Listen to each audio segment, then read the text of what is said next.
been so long. Anyway, we're on chapter 10. See what happens.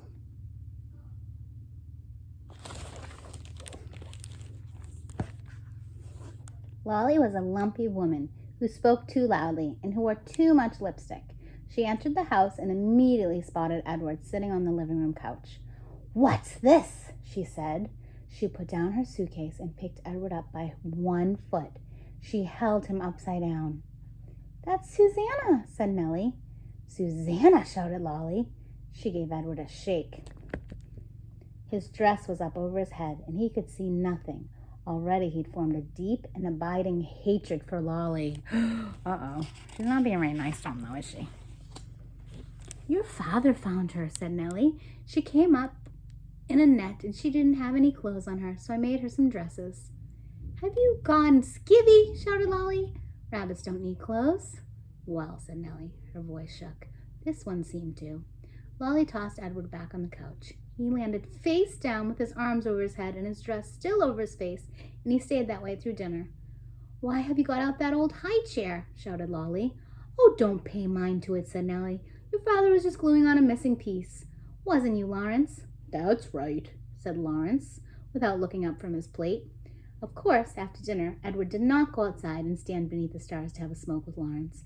And Nellie, for the first time since Edward had been with her, did not sing him a lullaby. In fact, Edward was ignored and forgotten about until the next morning when Lolly picked him up again and pulled his dress down away from his face and stared him in the eye. "Got the old folks bewitched, don't you?" said Lolly. "I heard the talk in town. They've been treating you like a rabbit child." Edward stared back at Lolly. His lipstick was a bright and bloody red. Her lipstick. He felt a cold breeze blow through the room. Was a door open somewhere? "We don't fool me," she said. She gave him a shake. "We'll be taking a trip together, you and me." Holding Edward by the ears, Lolly marched into the kitchen and shoved him face down in the garbage can. "Oh, no!" "Ma," Lolly shouted, "I'm taking the truck. I'm going to head on out and do some errands." "Oh," came Nellie's tremulous voice. "That's wonderful, dear. Goodbye, then." "Goodbye," thought Edward, as Lolly hauled the garbage can out to the truck. "Goodbye," Nellie called again, louder this time. Edward felt a sharp pain somewhere deep inside his china chest. For the first time, his heart called out to him. It said two words. "Nellie, Lawrence." Oh, poor Edward. Do you know where they take the trash? This is a clue for our next chapter. Poor Edward. Should we read it? Let's read it. I want to see what happens, don't you? Chapter 11.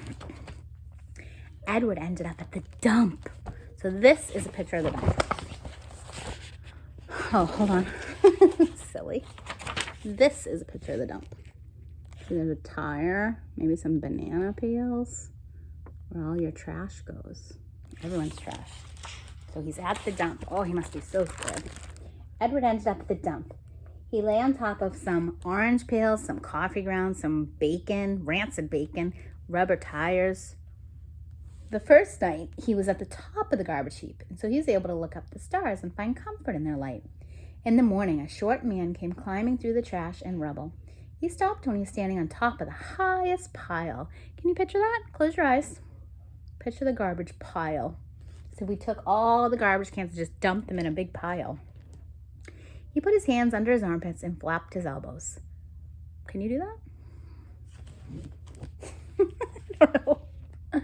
The man crowed loudly. He shouted, "Who am I? I'm Ernest. Ernest, who is king of the world. How can I be king of the world? Because I am king of the garbages. And garbages is what the world is made of. Ha, ha, ha, ha. Therefore, I am Ernest. Ernest, who is king of the world." He crowed again.